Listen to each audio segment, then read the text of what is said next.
let me know when we're live. I won't talk about topics. You're live? Yeah, dude, welcome to Pulling Teeth Radio, everybody. Tonight, I am joined by Sir Motherfucking Brian Werner. Yeah, dude, former vocalist of Vital Remains, vocalist for 93, and vice president of Lift Laboratories, which he brought all these cool CBD treats for us to fuck with. And he gave me a fucking Chuck Billy vaporizer fucking signed by Chuck Billy. Someone's getting pregnant tonight. That takes, Did you say pregnant? pregnant. I'm also here with my co-host, Holiday Burns. Tonight, we're going to do some smoking and talk some metal. I'm very fucking happy. I'm happy as a pig and shit. Yeah, I don't know where Burns is. He's on like keto. That's why he's invisible. Hey, I'm on keto too, man. I'm getting fat for this coronation. Coronation. That's what I'm calling it, the coronation. Dude, I've eaten some. Dude, I've eaten You some. saw how Metal Blade? Yeah, I had to get on food stamps. That's how much food I started eating. This motherfucker started doing food And stamps. eat all this food. Like, I lost 20 Yeah, pounds. I had a And I fun can't stamp go to the somewhere. gym, so like I'm just at home lifting body weight, and I don't weigh that much. I'm just at home like Yeah. literally just getting cut and losing weight. I'm gonna have to do steroids after this. I'm gonna have to start juicing. Is this your first live? 'Cause I never see you go live. Once in a while, usually when I'm getting my hair did.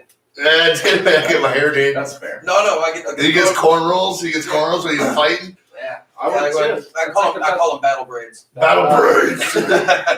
Everyone's like, that's cultural appropriation. I'm like, oh, then you've obviously never seen a Viking. Dirk. You know what I'm saying? They did that. Celts did it, Druids did it. Nah, you know it's good. How else are you supposed to like? You know what I mean? It's I'm releasing my hair. harder to grab like a handful of braid than it is a handful of hair. Well, it's also, if I'm on bottom and guard and my hair's sitting here, all the thing the dude's got to do is put his hand on my hair and I can't lift my head up now. Yeah, and if you do, Yeah. you're ripping a huge chunk. Look at Chemo. Look at Chemo. Chemo when he fought when he's Gracie. I got lots of mates in the UFC, man. I trained at American Top Team. Yeah, it did. Amanda Nunes, Dustin Poirier, Greg Hardy, fucking Jorge Masvidal, Dude. Junior Dos Santos, Now speaking of Jose Masvidal, Masvidal. okay, love that fucking dude. Tony, as I like to call him, Totally. fucking Tony. Now George Masvidal would crush McGregor, Yeah, what? and not only crush McGregor, he crushed McGregor and then go eat at Palacio de Hugo afterwards. That's why I saw Jose Masvidal one day getting a fucking galon de fucking watermelon, getting a fucking gallon of watermelon juice and a fucking pan con bistec.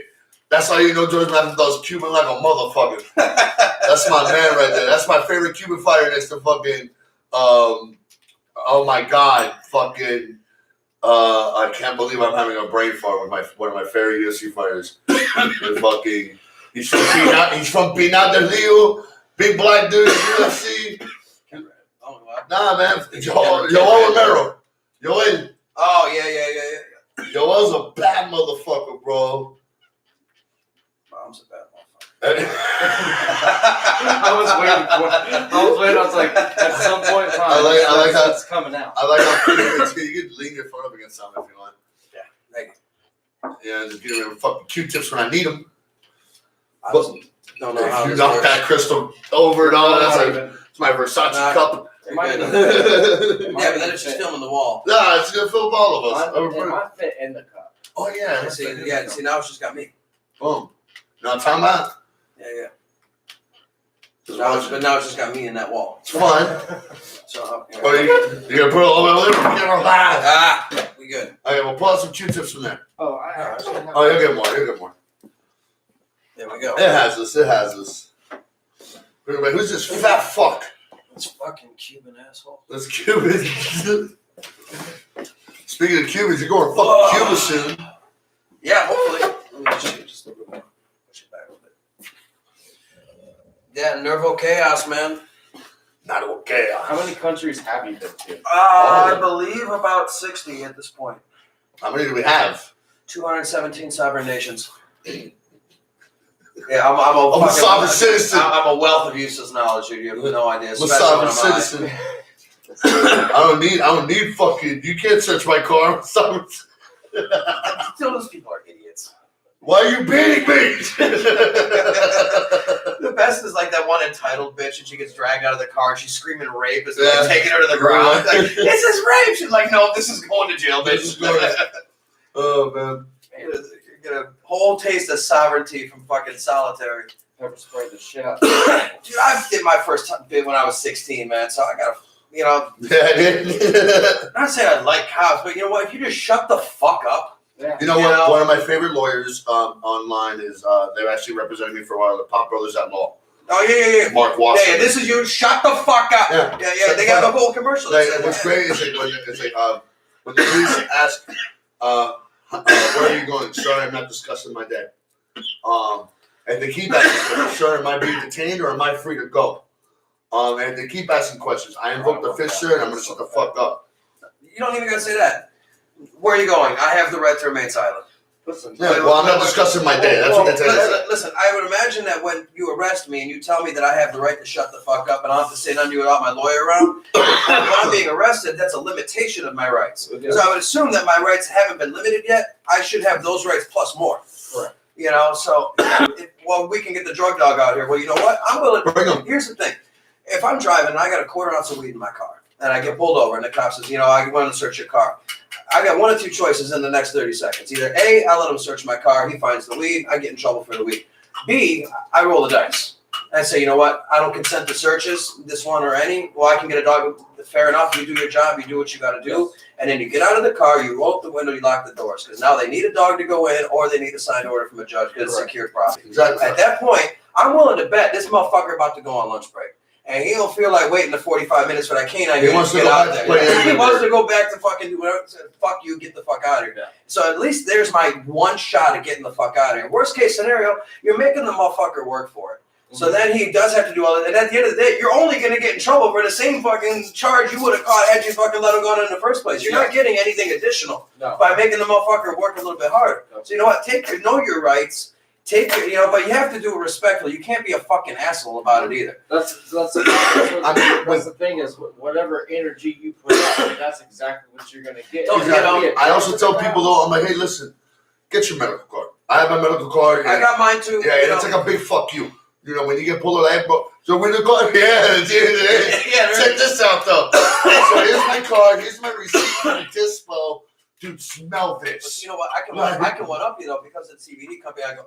Here's my Department of Agriculture, Cultivation, and Processing licenses. On top of that, it's nice. By the way, I got them in 3 different states.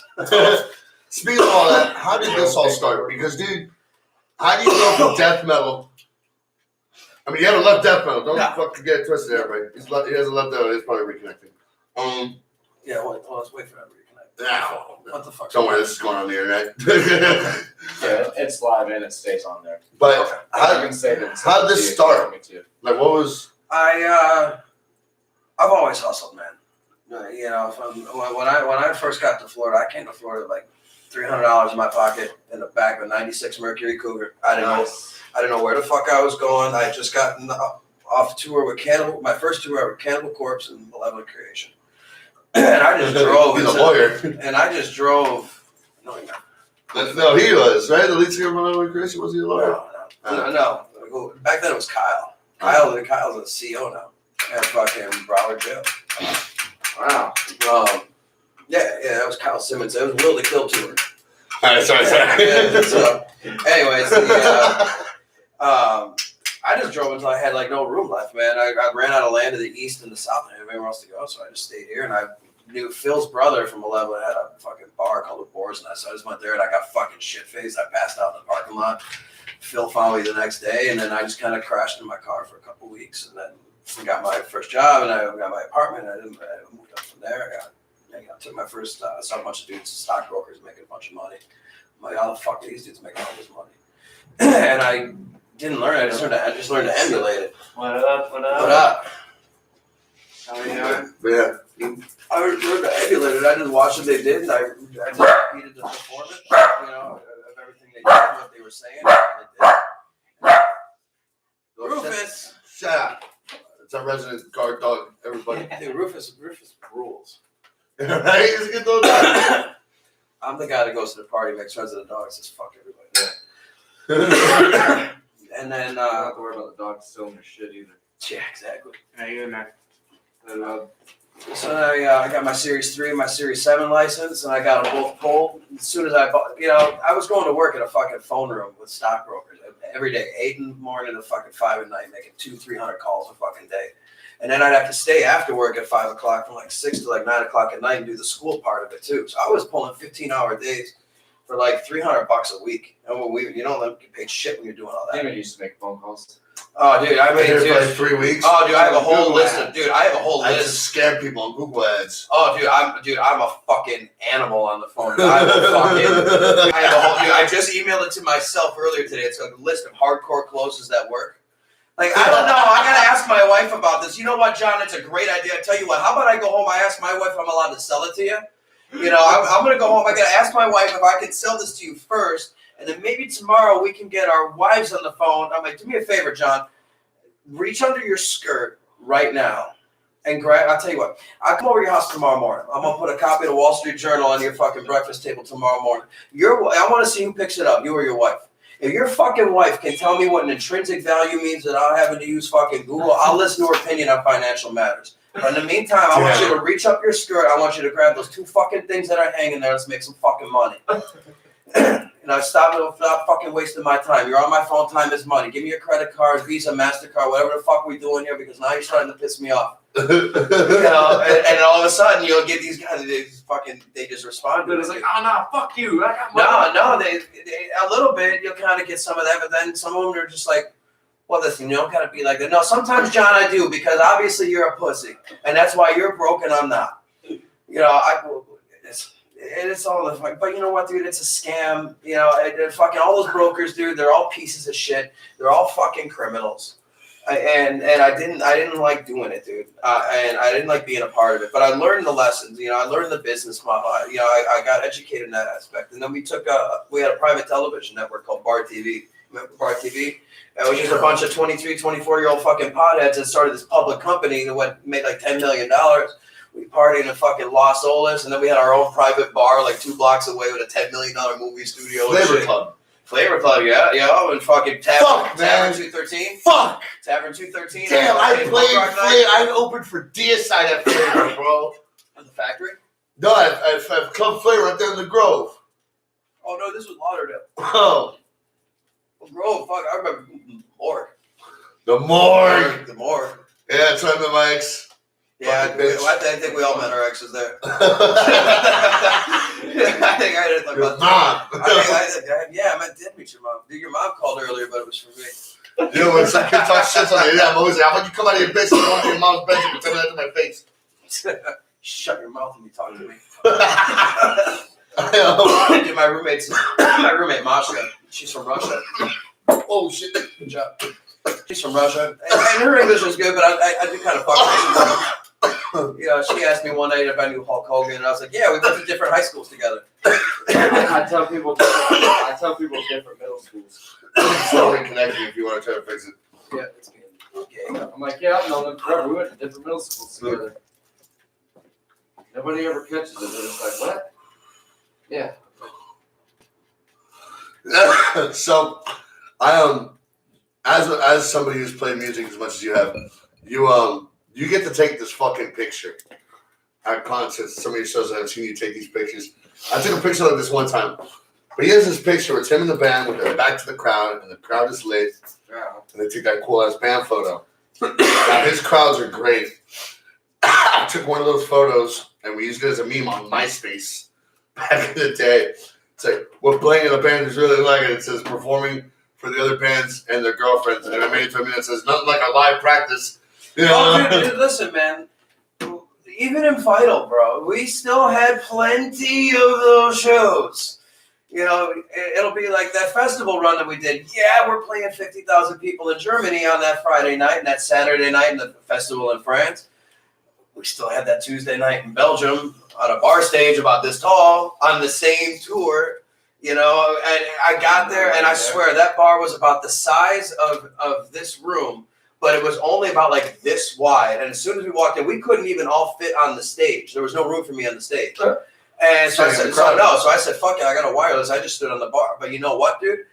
That place went fucking nuts. That is. As soon as when we started playing, you just saw these dudes from the back just mouth through everybody. And I had people doing backflips off the bars, swinging from lighting fixtures.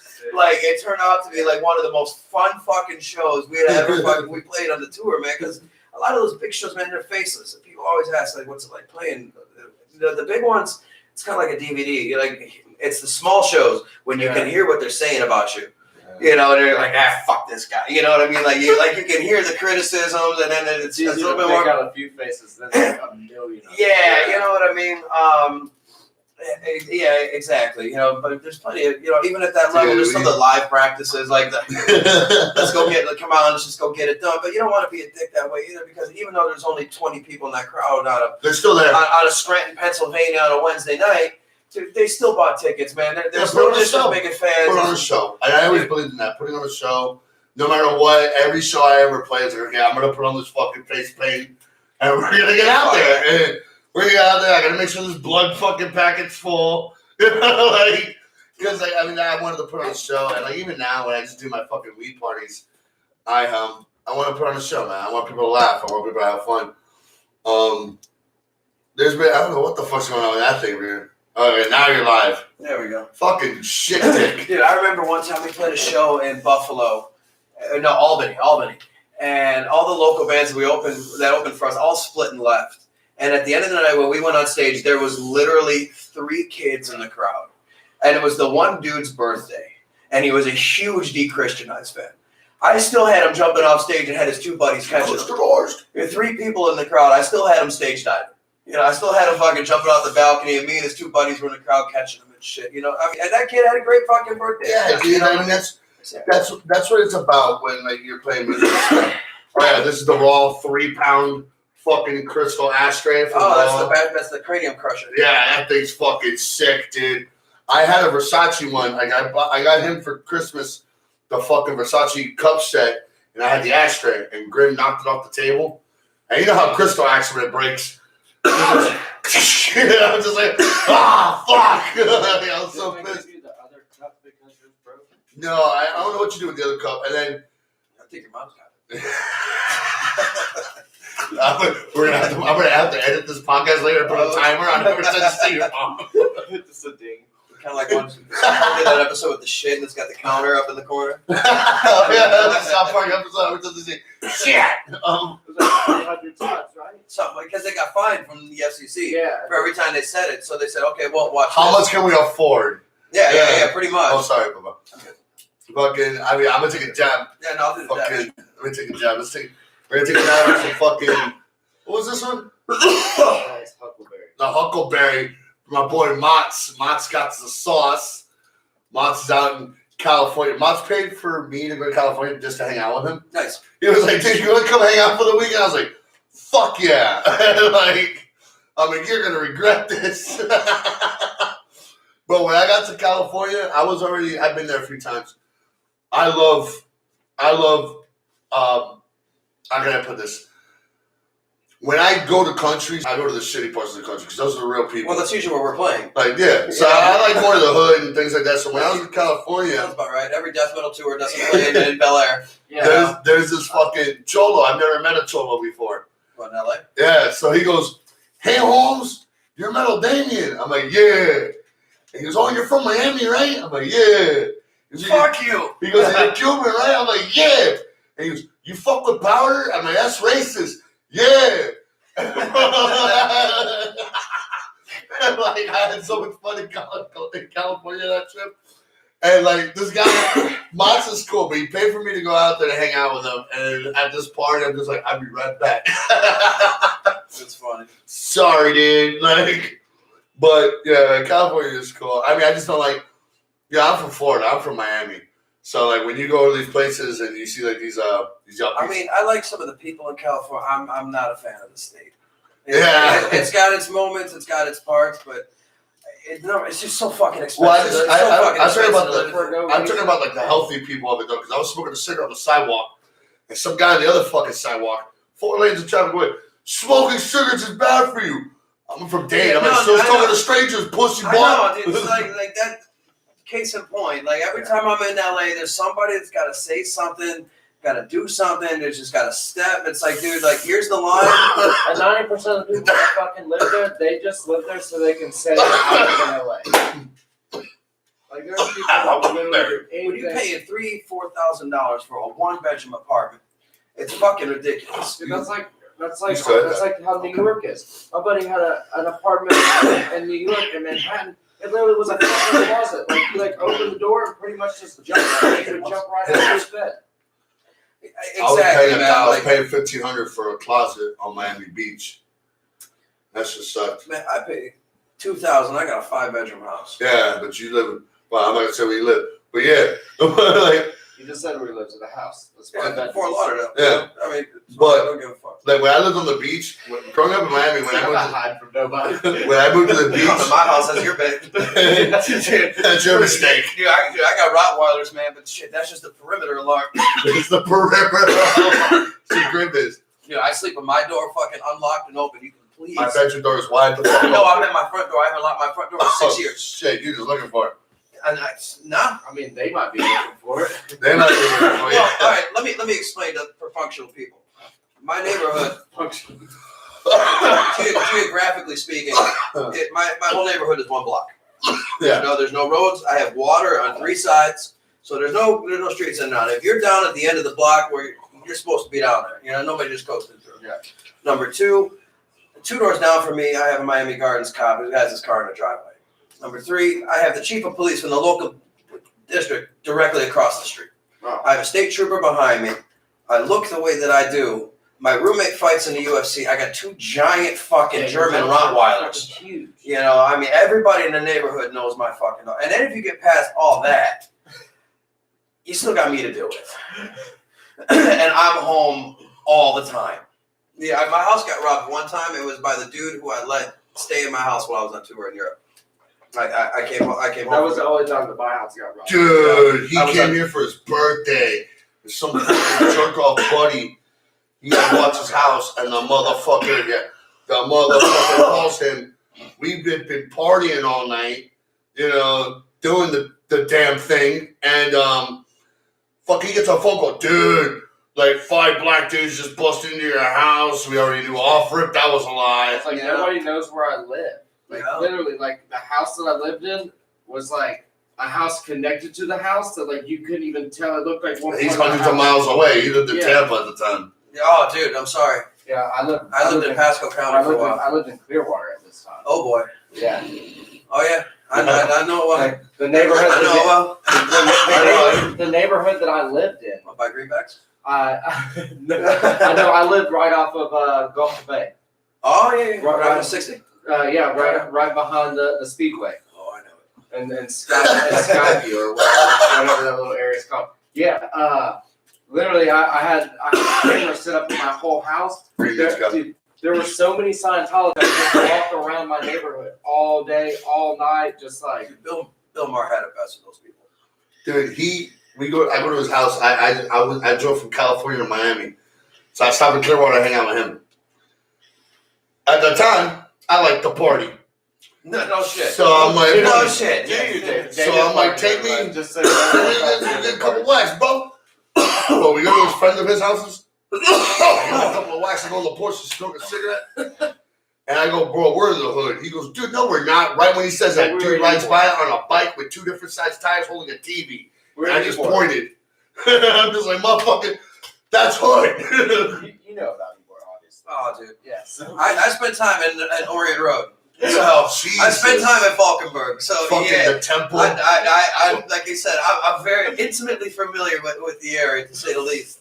Man. I spent some time in jail there. So, and the one saving grace I had, because I was just there 120 days, was because I wasn't a flight risk. I'm not going to take a 5-year charge for escape on 120 days. So they actually, I signed up as a trustee to work at the Sheriff's Operations Center in Ybor. So I actually got transported from Orient Road Jail got to work outside cutting grass in Ybor every single day. So at least you're in jail. In jail, so it's a lot easier when you're going to be outside 8 hours a day in downtown Ybor cutting grass. You'd rather it was like, and I was there on Christmas and New Year's, and I remember New Year's Eve, some dude drove down the street and he goes, "Hey, trustee," and he threw a bag out the window, and it was a pack of smokes, a lighter, and a couple little shots of fucking Jack Daniels. And he was probably on that same crew once upon a time. So it was, New Year's Eve. He's like, "Hey, trustee," just chucked the bag out and fucking. When I lived in Polk County, I had a little scam with the local jail. I had a scam with the local jail, bro. And the trustees. I lived with Lakewood and Bartow. Oh boy. And Winter Haven, Lakewood. Oh yeah, I know that area. Well, the trustees would go and cut like the parts, like the villages and the shit. The world's biggest retirement. I used to build a house there. And I had to set up, I knew when they were coming every month. So I go to the trash can and I dunk 2 sleeves of, what's that shit called? It's chew, but what's, Skull? Redmond. Oh. Like sleeves of it, bro. Bong. And you have money just deposited into the bank. It was great. It was a great scam.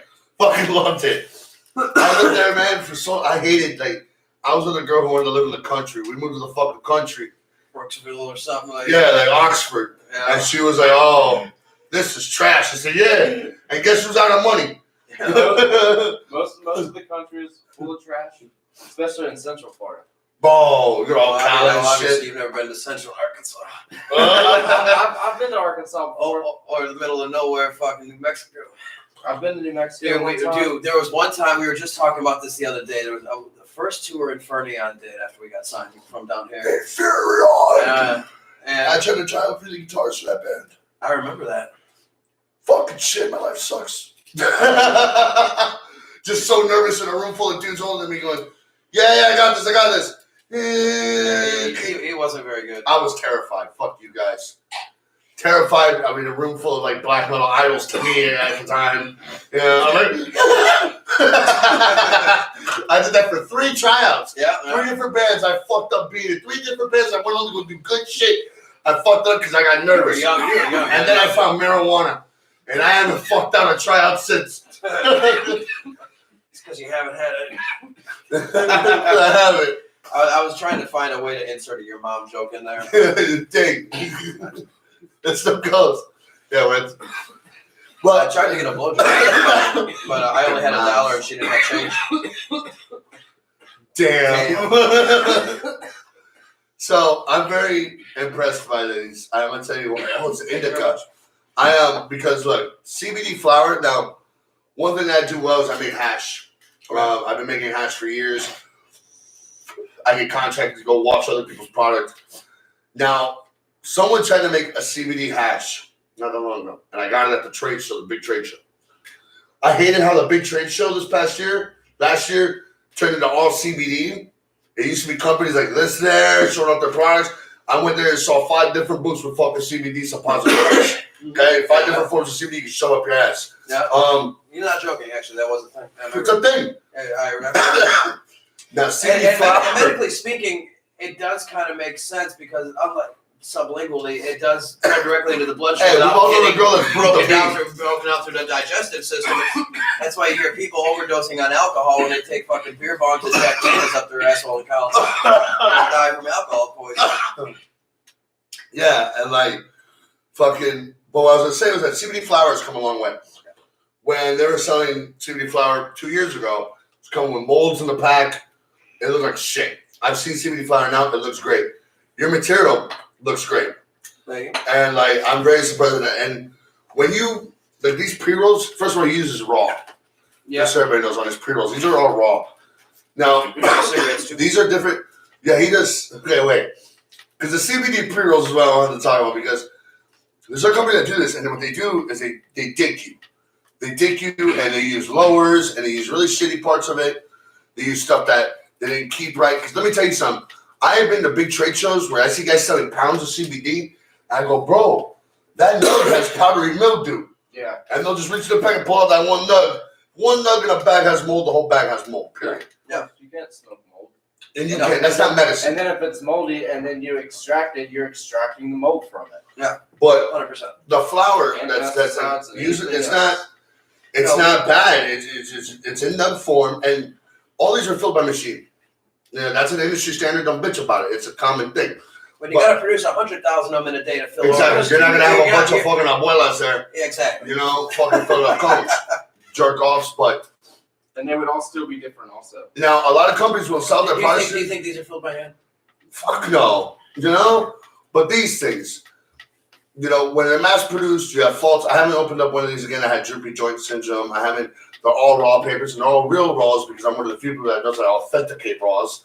And like you look down this row, look at all the watermarks. It looks great. This is a great paper. It's a great pack. It's tight and lighter all the way up. How a joint should be filled. And all of our hemp is U.S. grown, organic, non-GMO, grade A hemp flour. Nice. Exactly. All within the legal limit of less than 0.3% delta 9s and THC. Here, I'm gonna show you guys something. It's compliant in all. You guys can't see it.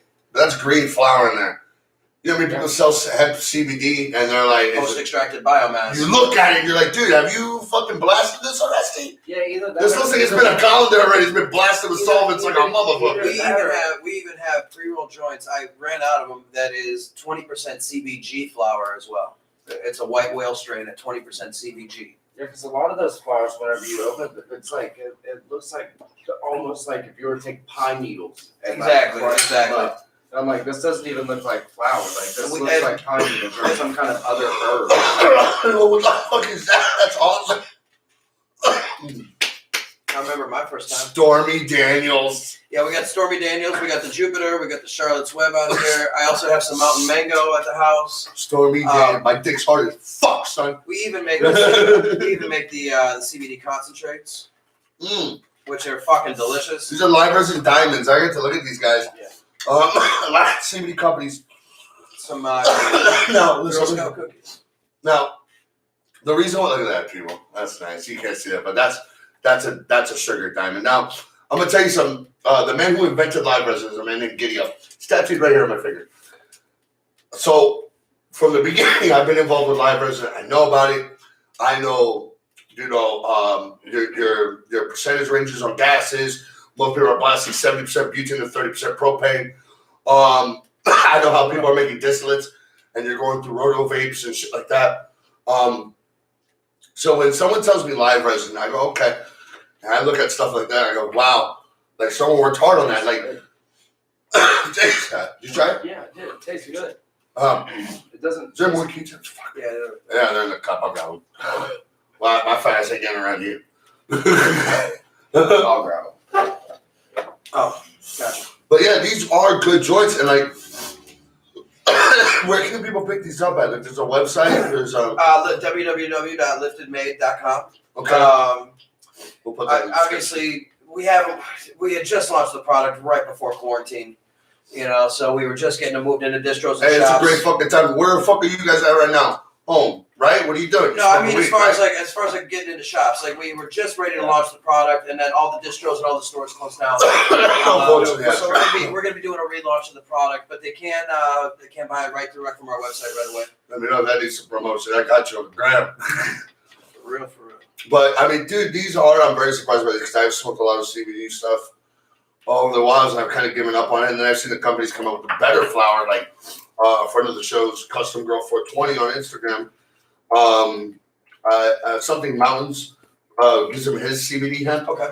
And it fucking looks fire. And I'm like, wow, that's amazing. Most people's quality are that now. Like, everything is baby steps, people. Florida, when we started our medical system, you couldn't buy flour. I know. Now you buy those at the display. Yeah. Well, the only thing they had was that Charlotte's Web. Yeah. And even then, most they companies. had carts for like $80 for a half. Yeah, dude. Well, they still have some, but it's like taking a straight. Dude, you remember Mike, the drummer? They called him Microwave back in the day.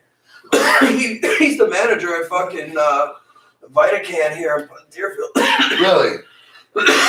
There's something on this joint. Like, you can't even. You could be able to tell it's something CBD than when you smoke. Tastes of CBD, Dad. Right? No, these are good. I'll tell you what. Yes, the joint product.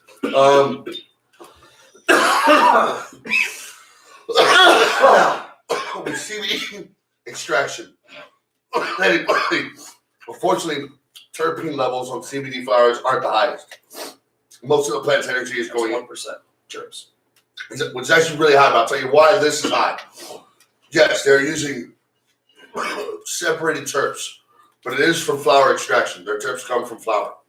Okay? They come from flower, and these are added terps, yes. A natural high, like there's some strains of live resin flower THC related to packaging, and the terpene level is 0.03.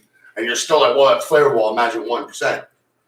So these things are very flavorful. Like when you take a CBD down, you know what it is. And the Girl Scout cookies is very Girl Scout cookies. We got the King Louis VIII too. Oh, really?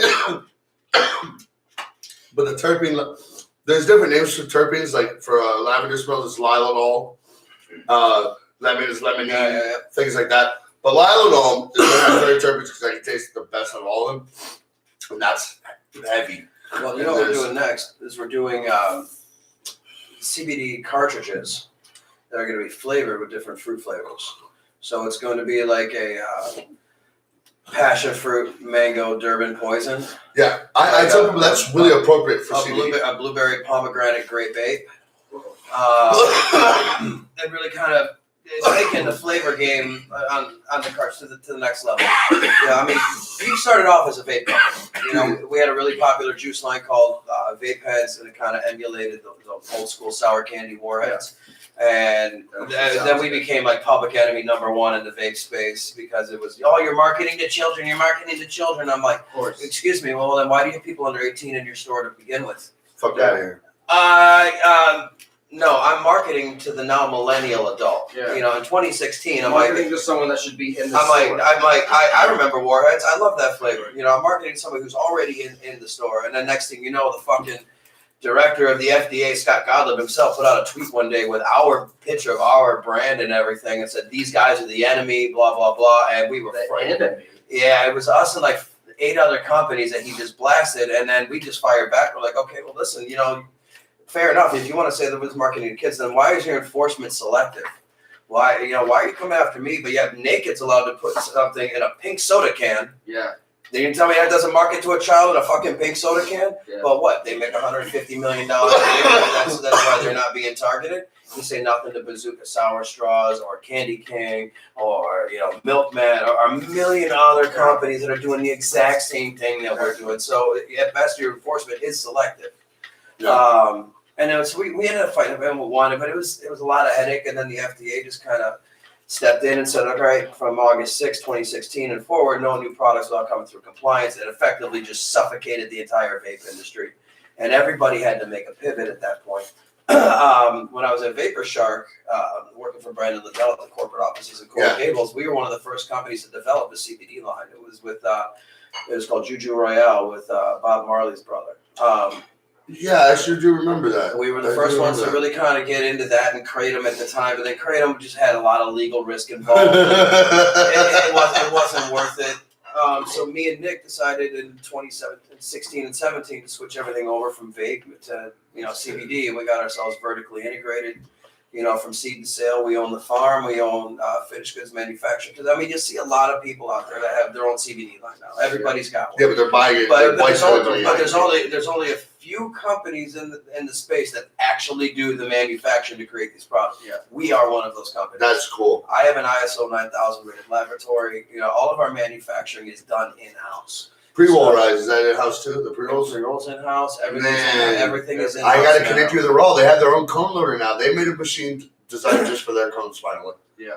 Because Fruitarola has that machine. That's the one you have. If they want to give me one for free, but. Yeah, I got to make a phone call. I'll make a phone call. Let's see what happens, bro. Let's see what happens. Throw some weight around, hey, bro. And then, you know, I mean, obviously, you know, we enjoy smoking. We thought that when we were trying to think of a name and a concept for the flower, we were just like, one day somebody said, hey, man, look, you got that herb? And it just clicked, like, you know, the URB. I'm like, dude, let's just take it one step. You know, it was all Nick's idea, actually. Nick was the one that created it and came up with it, man. And it's such a fitting, you know, title. Yeah. And I think it's great. I think the packaging is great. My partner Nick has just been fucking phenomenal. He did all the vape pads and and all of our packaging and design and everything, man. And it's really fucking. Fucking vegan. Yes, it is actually. Josh, it's fucking vegan, bro. Don't tell me shit. That's the owner. That's CBD bug spray. So instead of off, you can use the bug repellent. I got mosquitoes in the crib sometimes. Yeah. Oh, those are bed bugs. Your mom's a bed bug. No, your mom was crabs. Hey, that's actually pretty good. This is like fucking parasite. That's rad. Some bug sprays. I think it's the what's it, the lintel or whatever this. CBD cucumber with body lotion. Ooh, my dick's gonna smell like cucumber later. Wait, what? I know that wouldn't happen. It's just like those, those candles, like the off candles. The citronella. Yeah, the citronella. Yeah, whatever it is, that's what makes my head hurt. Anytime I smell it. Damn, did he just tell you he loved you first? No. Damn. Yeah, you're like throwing that everywhere. Yeah, we don't make good bottles of that one apparently. No, it's been sitting in my house forever. No, just separate. You gotta shake it. It's not the bottle. It's been handled by Daniel. Oh, yeah, it's handled by me. Trust me, anybody else would like treat that bottle, then just like. Can I take this home? Squeezing it in. See, that's why there isn't a God, people. See? What kind of God would let that shit happen? Where's your God now? Yeah, where's your God though? Fucking shit, dick. You ever see that? Shit all over your dick. What? Oh, shit. You know what that's from?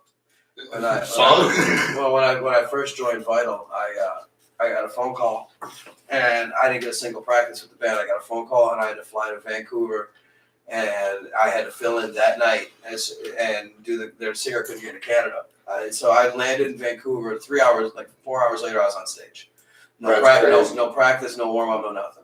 Yeah. And if you know Vital's music, there's the long Christ killing intro, let the killing begin, long Christ killing intro, where is your God now? Yeah. And so the first night was what you do. Well, I got through. No, I got through it. It wasn't a train wreck. We got through it. But the second day, we were kind of like, all right, you got to work in your timings here, here, and here, and it's 1 and 2 and 3. And so we go on stage the next night, and I'm just thinking of my timings in my head. And the intro's running, and I turn around and I go, let the killing. And Tony's like, wrong fucking song.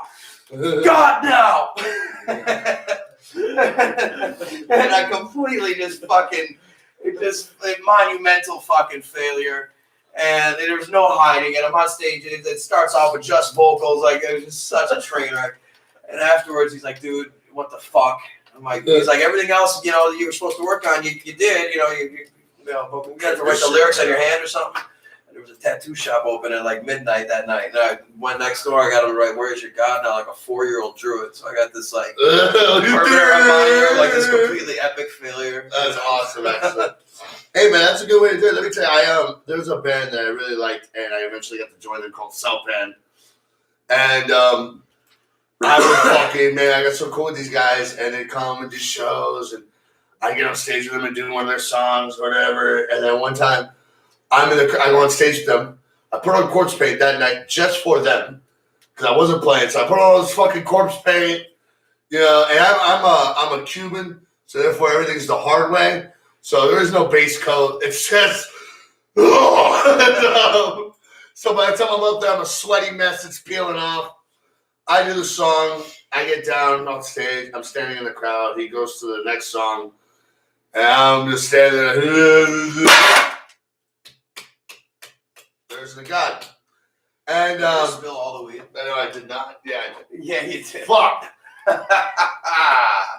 Fuck. How did you manage to do that? Where was it? On the this. Why was it there? Because it was sitting on the chair. Who put it there? You did? I did. Oh. How did you knock it out of the chair? Well, I mean, I don't know. My hands were moving. Whatever. Fucking damn it. Shit. But. That's drug abuse. Your mom's drug abuse. Shit. I tried to get a blowjob from your mom, but I only had $1. She didn't have change. It's too good, bro. It's too good. Fucking shit. See, this is why I don't fucking watch the I'm not saying your mom's vagina is as big as Lincoln Tunnel. But I'm saying it's bigger. I can't take credit. That's a Jeff Ross joke. Yeah. I can't take credit for it. It was just kind of popped in my mind. That's all the weed you're getting out of there. Damn it, just don't. Oh, If you just don't touch it, I can get it up. Okay. Gotta tell my ass not to work. I'm just trying to inspect this situation. It wasn't my fault. Bullshit. You hit it. Fuck you guys. I mean, No. my dick was in that vicinity over there. I mean, hanging out. My dick. I mean, unless you tripped over that. So, another thing I wanted to talk about though was because you've done all this work for fucking CBD. That's a fucking hardcore, dude. Which I did not expect from someone of your caliber. I expected more. No, but this is really good, dude. 80% of the game is bag appeal. Yeah, that's to me that's why you have the new age. If any of you who go to dispensaries in California or go to parties in California or parties here in Miami, the Mylar bag is king. If it's a pretty Mylar bag with a cool logo on it, it says some cool ass strain you never fucking heard of, and the weed that looks half decent, you're gonna buy it. The same thing goes for CBD and unfortunately in marketing. But when you have a good product to back it up, like in this case, that's really fucking surprising. And I'm really surprised I didn't see you guys at the trade show because my best company I saw. No, we weren't ready yet. We were just, like I said, we were just getting ready to launch the product. I mean, we were at the trade show for the other things. We hadn't come out with the flower line yet. You know what I mean? It was right before quarantine came in. We were ready to kick it off in a big way, and then we just got our balls cut off. Okay. So it is what it is. The Clear Company, I don't know if you've heard of them. They're a big producer of CBD now too. The Clear Company, when they started doing CBD, I really didn't have nothing to say about it because at the beginning in this market, CBD was a bunch of fucking rich cocksuckers who had nothing to do with fucking weed ever. They just saw a money pit and wanted to jump in. So when the Clear crew, when the Clear Company started making CBD, I was close. Like, oh man, they've already been making distillate. Like, the company got huge, and the weed industry offers distillate. Yeah. It was just nuts the way they've all acted and how all this has gone to. But I'm really surprised by this line, guys. You guys need to check this out. Lifted Laboratories is on Instagram. I'm actually tagged them in some of my pages. If you guys want to go look at Metal Damien, that's where you'll go. And then, this has been a good fucking night so far. I want to smoke more of these. These are good. Fucking normally CBD flower is like hard. Tastes like shit. And this tastes like good. I said, it tastes like pine needles. The other one looks like some kind of like weird looking pine needles. And mango. So you know how to get to a Cuban's heart. What about the mangoes? Yes, sir. Cheese and pickles. Cuban sandwiches are invented by a dude in Tampa, all right? Some white guy. Dude, just go to McDonald's, get a large black coffee, fill up like 30 of those little tiny cups that the McDonald's coffee sell to them for $1 each. And, you get a large coffee at McDonald's for that bitch in like $30 real quick. Yeah, but it's not colada over there. I'll show you Cuban coffee, bro. Oh, I know. I love Cuban coffee. Yeah, that's my shit. I'm just saying, if it's 8 a.m. in the morning, you gotta hustle. Get some angry fucking Cubans, I'll tell you that. That's why you move 3 Nah, you make a quick 20, 30 at one spot, you move a couple blocks down the road, and it's funny. I got a guy. Keep it moving. I did the parties I do. There's different vendors and stuff like that. And the last party we did before Corona was I had this big fucking spot, and one of these guys brought a colada vendor. Oh, nice. Cuban coffee vendor. His booth was made of steel. It was a giant coffee maker. It was real. That's killer. I was like, oi! Bro, I didn't leave that fucking spot the whole fucking night. I think they go talk on the mic, bang, bang, bang, bang, bang, go right back to the fucking coffee booth and just hang out and talk shit with the Wajitos. Because like when you have a Cuban cafe, if you open up a cafe, somehow out of nowhere you're gonna get a bunch of Wajitos, a bunch of old Cubans out of nowhere. This is a weed event. Yeah. Some old Cuban would just pass up the hill. Oh, you really come in? Like it's just gonna be like this. So you just hang out with the old guys. Like that shit's awesome, dude. Like Miami's such a melting pot of fucking shitty and amazing people. I love living in Miami, bro. Yeah, it was cool. It was really cool to say I was down here and I was alive to be in Miami the night Castro died.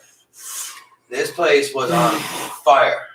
This place, dude, the city was just, dude, it was goddamn electric. Nuts. It was one of those just moments in history where it was like, fuck, man, And I see all these Cuban people, out in the streets just celebrating. Fuck that motherfucker. He murdered my father. That piece of shit took my uncle. We never saw my uncle again. It took my business. And then some fucking 19-year-old fucking liberal arts major from University of Oklahoma online go, actually, we can't stop dead.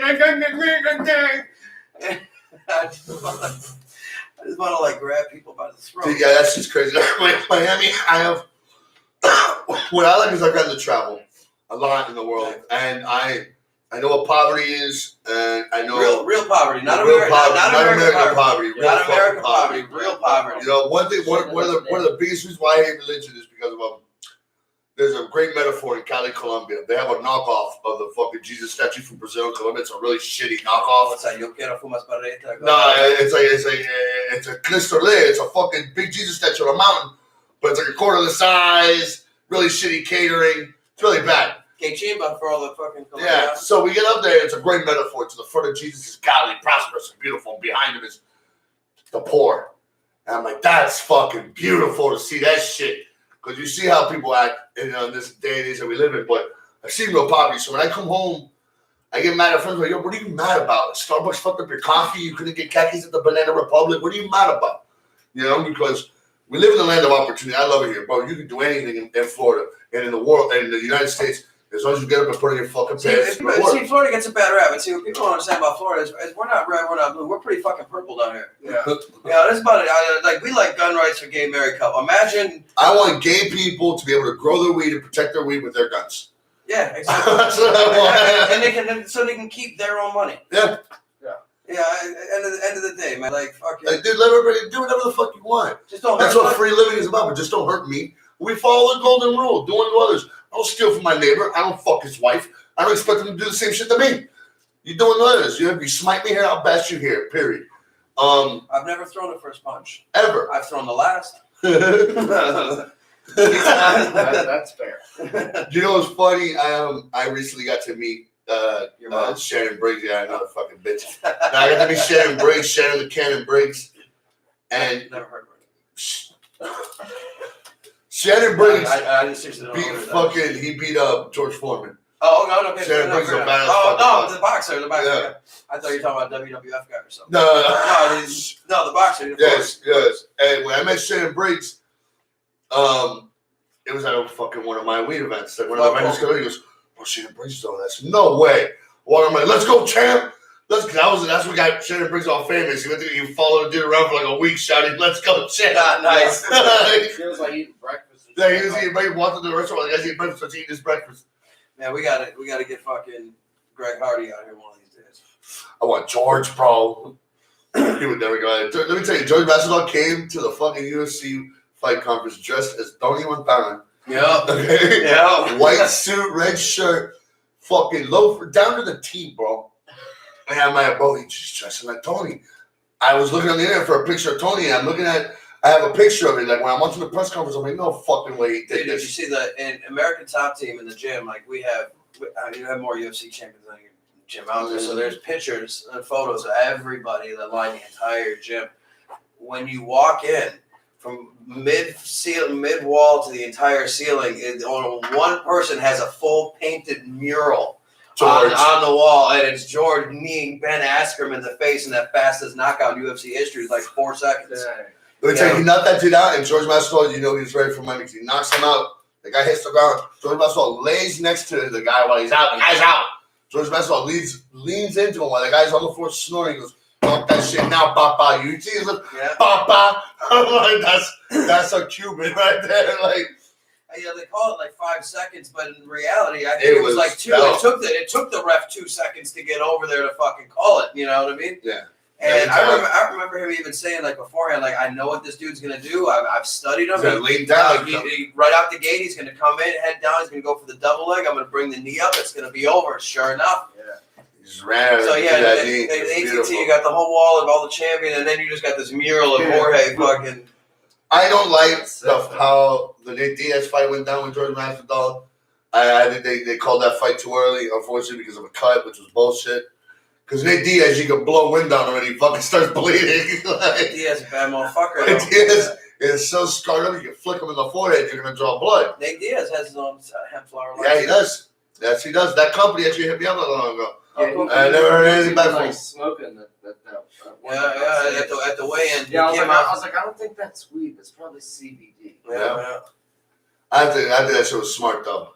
It's great. But that picture went everywhere. Yeah. Of him smoking that fucking joint, that shit went everywhere. For weed? The UFC doesn't anymore. Now you can smoke weed. No, you can up until 2 weeks. Yeah. You have to clean out for 2 weeks before the fight. If I'm not mistaken. They extended it. I thought it was like 3 days.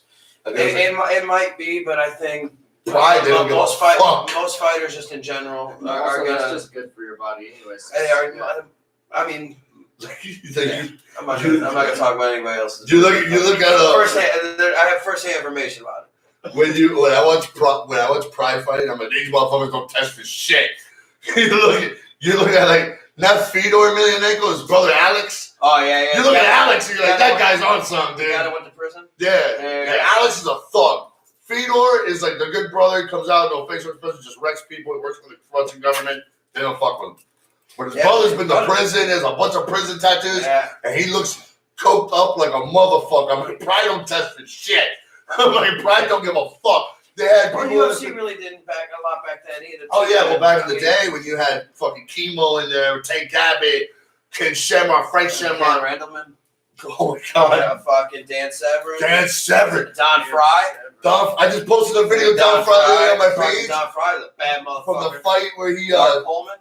Oh, Mark Coleman, man. Mark Coleman was a Marilla Bustamante. That is. I was a kid that used to go to a Blockbuster, and that was my idol. Yeah. I get the first UFC. You ever know how Tank Abbott trained? Bars? No, well, that is part of it. But he was one of Don Fry and fucking. Dude, Tank Abbott could bench press 600 pounds. You know, which is a feat in and of itself. And he would go to the gym and he would bench press 600 pounds. And he would just go to the bar and he would fucking get into a fight. And he would find the biggest dude in the bar and he'd just fucking start fighting him. He was a hell of a brawler, man. No, he was a. I remember the time he knocked the guy out and the guy kind of seized up. And he was just. He goes, look at you now, dude. I heard a rumor once upon a time that he was like really bisexual too, so that just means he wanted a piece of your sweet ass. There's fuck nothing you can do about it. Yo,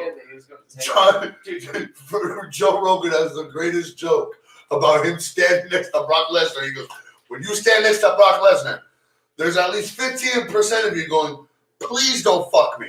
Because there's nothing going to be able to do to stop it. And he goes, I'm scared of Brock using me as a condom to fuck something bigger. Like, why are we at the zoo? Don't ask questions. You don't ask Brock questions. Yeah, but you know what? I trained with Junior. Dos Santos. Junior was supposed to remember that was a season of The Ultimate Fighter. It was Team Lesnar, it was Team Dos Santos. And there's a great episode. There's a great fucking episode because Junior's Brazilian as fuck. You know, at football, not soccer, but American football, like that's uniquely American. And there was one great episode where they had like a football challenge between Brock and Junior themselves, where you had to like throw a pass, run through this, kick a field goal, and you had to do all this shit. And whoever won like I forget what it was, like 10 grand or something like that, whatever. And Junior ended up beating the shit out of Brock. He's kicking field goals. He's throwing fucking perfect spirals. He's lacing it. He's leading receivers and shit. And Junior fucking won. And then Junior took the 10 grand and he gave $1,000 each to everybody on Brock's team. Yeah, you know, after their coach lost, some fucking Junior paid off everybody on Brock's team with a fucking $1,000 after he beat their coach. Dude, let me tell you, I did enjoy Brock for his time. In the UFC, I really did enjoy him because I was like, dude, he's gonna come out and get his ass beat. He did. That's exactly what the fuck happened the first time. But in that second fight, bro, I think he's just too big. No, he won. I mean, he won a couple. He won a few, man. But when he beat, he held the belt. You know, so he beat. It was this Brazilian dude, bro. This Brazilian dude back in the day in Pride killed fucking. Oh my God, the Bulldog, fucking the black dude, fucking. He was our UFC coach too. Fuck. I'm such a piece of shit. I'm so high. Sorry, everybody. But yeah, man. Like, there's so many people in the UFC that I thought were amazing for their times. Man, Randy Couture was another great, oldest UFC champion of all time. Yeah. To be 40-3. Yeah. You know, and I'm like, hey, what's this, Mom? Like, that shit's cool. But you give it to the new guys. The new guys I like. Conor McGregor, I was a fan of his for a long time, man. That's how Khabib can come. I haven't seen him do shit since he transferred to UFC. Well, what happened? He lost one. He was supposed to fight recently. In May, supposedly he pulled out of like 2. He lost in 1. Like, since he's been in UFC, he ain't done shit. Yeah. And so George would knock his fucking ass out in 2 seconds. I think so. George would fucking kill him. I think George. And if George wouldn't, you know who else from our gym would? Colby. Covington? Dude, love him or hate him, Colby Covington, bro. From a fighter standpoint, fuck the politics and fuck all the other bullshit. From a fucking fighter standpoint, he is a new breed of fucking. That man is a 3-time NCAA champion. You tell that dude to hit me up on the gram. I want to smoke a joke with that guy. Dude, that dude. Colby Covington. That dude is a certifiable fucking dangerous motherfucker. You know, and everyone's like, oh, the Usman fight, he got his jaw busted, whatever. But you know what? I want y'all to think about something for a second. He got his jaw busted in the 2nd round. I want you to think about what the sensation of what that means to have your jawbone broken. And then I want you to stand in there for another 3 5-minute rounds and repeatedly allow yourself to be punched in the face over and over and over with a broken jaw and still stay in the fight and still be on your feet fucking. And if he hadn't been thrown down with the last 30 seconds left, he was winning on points. He would have gotten that decision. I mean, just the amount of balls that it takes to fucking have a busted jaw and just take it over and over and over. That's a fighter's heart. That's like bringing up heart will win a fight more than skill, more than speed. When the dude's got fucking balls like that, you know, that's Rocky territory. Yeah. You know what I'm saying? That's the shit you can't train. Like a bunch of dudes that you just could not fucking, they just wouldn't go away. Like, dude, you'd have to literally, like, you would be so tired. Just break the arm. I'm not tapping. Yeah, like, you know, my buddy Art that I grew up with, that dude, you would, like, literally, like, you'll fucking get tired to the point where, like, you'd beat the shit out of him to the point where, like, you think he's done, you're tired, but now you're tired, and he's just going to beat the shit out of you now. It's like he just won't go. It's crazy. Some dudes are just like things like that Greg Hardy-Ben Selassie fight. You know, Greg's a very good friend of mine, man. You know, Greg has like Thanksgiving dinner and shit with me and my mom. I want your next fight at your house. Dude, Greg's cool, man. And matter of fact, like, you know, he played ball for the Dallas Cowboys and Carolina Panthers and stuff. Really? You know, and now he's fighting in the UFC. And matter of fact, he was like, he's like, dude, you gonna come to my fight? Walk out with me and shit. I'm like, dude, I'd love to, but you know, we're playing in Germany that night. Like, I ain't gonna be here. So then we get over to Berlin. We're on tour with David Vincent from Morbid Angel. And all of a sudden, my phone starts blowing up, and I'm like, what the fuck? And everyone's like, dude, turn on ESPN right now. And here comes Greg Hardy, 6'8", fucking 300-pound, fucking black dude from the Dallas Cowboys on ESPN wearing a fucking Vital Remains T-shirt. And I was like, no fucking way, man. Can't be there. You know, and you should have seen the comments on YouTube, like, dude, Hardy listens to death metal. Like, no, that ain't just death metal, dude. Like, that's some seriously underground shit. That's some serious fucking satanic death metal. Like that ain't some poser shit, man. Like, fucking. It's like there's this dude, and I got home and he goes, man, I owe you a thing. I'm like, what's that? He goes, man, you increase my demographics and the white Caucasian male from fucking ages 25 to 40 fucking went through the roof. Like, yeah, dude. That's death metal. I mean, I was a kid when death metal was. How old are you? I'm 30. 30? I was a baby. And I used to walk home from wrestling practice at 13. What year were you born? 88. Okay. And I would go home. Painkiller. Holding. I was. Yes. I was in 2nd grade. I remember seeing that commercial come on TV, and that was like my introduction to Judas Priest. I'll tell you something. I grew up in Miami. I know a lot about gay people. I even worked that twist. Yeah, well, I'm going to assume you know about it firsthand. Yeah, but first. But when Rob Halford came out of the closet, everybody, this is what you got. Everyone was like, "Oh my God, it's gonna be Rob Halford's good." And my first thing in my head, like, Hellbent for Leather and Turbo Lover. Just saying. Don't get mad. But I forgot what the fuck I was going on. I'm high as fuck. Man. As long as that man hit that high soprano C, I don't give a fuck. He can hit that. Well, I found King Diamond. I was just like, I have King Diamond tattooed. I have King Diamond tattooed. Dude, that's fucking. I have King Diamond tattooed. That's no joke. Yeah, dude, that's awesome. We both got the same era too. We got the same era King. That's cool. Yeah, I got a big King Diamond portrait. That man is magical. That's the fucking god, dude. Let me tell you, if I ever get to meet King Diamond, I had dinner at his house once. Really?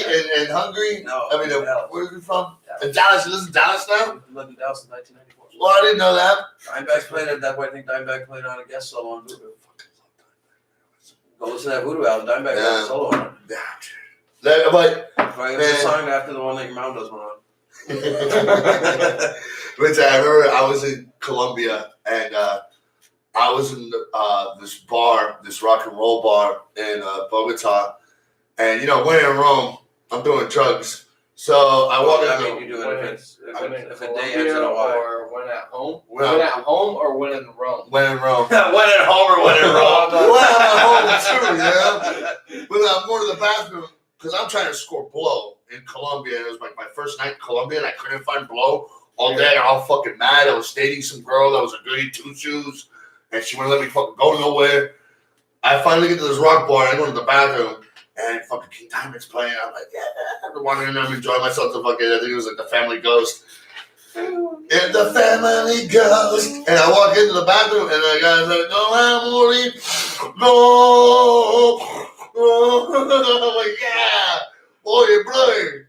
And he turns around and he goes, 24, you Cuban? I said, yeah, they just pointed at you. Well, you're in other countries because your Spanish sucks. They're like, Cubans don't speak Spanish, we speak slang. We call buses Wawas. Why? Who the fuck knows? I'll tell you why later, another episode. But I finally get drugs for the first time in Colombia, and I'm fucking sitting there, finally, King Diamond's still playing, I'm fucking sitting there, and I take a first rag, I turn my fucking body, knock all my blow out of my hand on some kid. Bummer. And I'm like, bummer! I'm out of pesos. This dude refills my bag. I was like, yeah, dude, Colombia. I had so much fun there. Guys, it's been a great hour. We've actually gone over an hour. Yeah. On that note, guys, please, thank you very much for pulling the Pulling Teeth Radio this weekend. Please like, comment, subscribe. We will be back every Tuesday. Every Tuesday, we're back because Corona really fucked us up. I'm Barbara Walters. Greg Walter Cronkite. www.liftedmade.com. Yeah, damn right. Guys, Brian Ward, thank you so much for coming by. I appreciate the fuck out of you, dude, so much. I mean, I owed your mom a favor. Dude! Close it with that. We had to get one more in there. Dude, we're done, right? Yeah. Yeah, thank you so much.